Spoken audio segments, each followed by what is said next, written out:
హైవ్యూకి వచ్చిన వాళ్ళందరికి నమస్తే and here is my non spoiler review of the film Gayapadda Simham starring Tarun Bhaskar, JD Chakravarthy, Faria Abdullah and with an extended cameo by Sree Vishnu. First things first, cinema చూసాక నా opinion చెప్పాలంటే నచ్చలేదండి. అంటే idea లెవెల్లో చూస్తే ఇది ఒక ఫన్ సిల్లీ ఎంటర్టైనర్గా వర్క్ అయ్యే స్కోప్ ఉంది అండ్ సినిమా కూడా అదే టోన్లో వెళ్తుంది. కానీ ప్రాబ్లం ఏంటంటే ఆ టోన్ని ప్రాపర్గా ట్రాన్స్లేట్ చేయడంలో సినిమా ఫెయిల్ అయింది. స్టోరీ విషయానికి వస్తే మన హీరోకి తన లవర్తో పెళ్లి కావాలంటే అమెరికాలో సెటిల్ అవ్వాలనే కండిషన్ ఉంటుంది. సో అక్కడికి వెళ్ళడానికి ట్రై చేస్తాడు, ఆల్మోస్ట్ వెళ్ళిపోతాడు కూడా.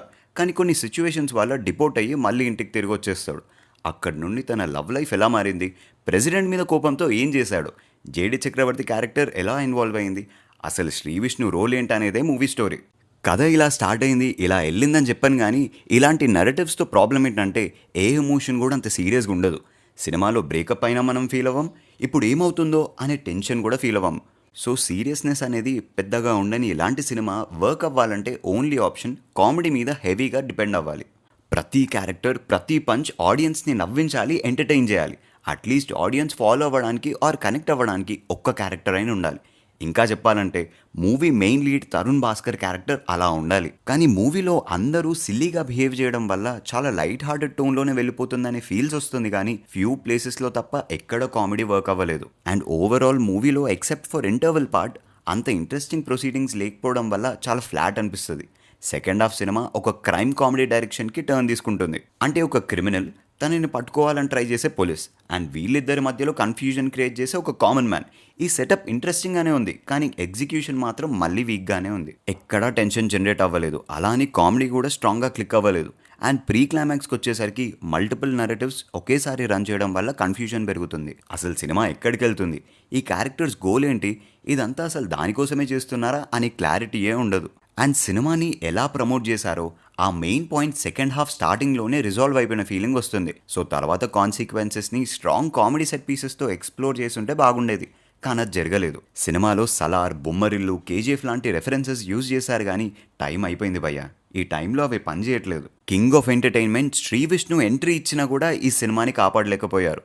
అసలు ఆయన్ని తెచ్చారంటే ఉన్న కాసేపట్లో అయినా స్ట్రెంగ్స్ అన్నిటిని గట్టిగా వాడేసుకోవాలి. బట్ ఆయన రోల్ కూడా ఏం ఇంపాక్ట్ క్రియేట్ చేయలేకపోయింది. జేడి చక్రవర్తి గారి క్యారెక్టర్ ఆయన చెప్పినట్టు కొంచెం డిఫరెంట్గానే ట్రీట్ చేశారు, కానీ అది కూడా అంతగా వర్క్ అవ్వలేదు. మూవీలో అన్ని సిల్లీ క్యారెక్టర్స్ రాసుకున్నప్పుడు ఆడియన్స్గా మనం వెయిట్ చేయాలి, ఇప్పుడు ఈ క్యారెక్టర్ ఏం చేస్తుంది, ఎలాంటి పని చేయబోతుందని. బట్ స్టార్టింగ్ నుండి ఆ కామెడీ వర్క్ అవ్వకపోయేసరికి మిడ్వేలోనే ఆ ఇంట్రెస్ట్ పోతుంది. పర్ఫార్మెన్సెస్ విషయానికి వస్తే సినిమా ఓవరాల్గా ఎంటర్టైన్మెంట్ జోన్లో ఉండడం వల్ల ఎవ్వరికి పర్ఫార్మెన్స్ ఓరియంటెడ్ స్కోప్ దొరకలేదు. తరుణ్ భాస్కర్ గారి విషయానికి వస్తే ఏమో ఆ క్యారెక్టర్లో డెప్త్ లేకపోవడం వల్లనో ఆర్ కామెడీ వర్క్ అవ్వకపోవడం వల్లనో తెలియదు, కానీ అంత పర్ఫెక్ట్గా ఆయన ఈ క్యారెక్టర్ని సూట్ అవ్వలేదు అనిపించింది. జేడి చక్రవర్తి గారి క్యారెక్టర్ అయితే కొత్తగా ఉంది, కానీ అంత న్యూ కైండ్ ఆఫ్ పర్ఫార్మెన్స్ అయితే కాదు. ఫరియా అబ్దుల్లా అండ్ మానస చౌదరికి స్క్రీన్ టైం కూడా లిమిటెడే ఉంటుంది. Technical side Sweekar Agasthi background score నచ్చింది నాకు. ఈ సినిమా టోన్ని కొంతవరకు ఆయన స్కోర్తోనే ఎలివేట్ చేశారు. Coming to writer and director Kashyap Srinivas interesting లైనే పిక్ చేసుకున్నారు.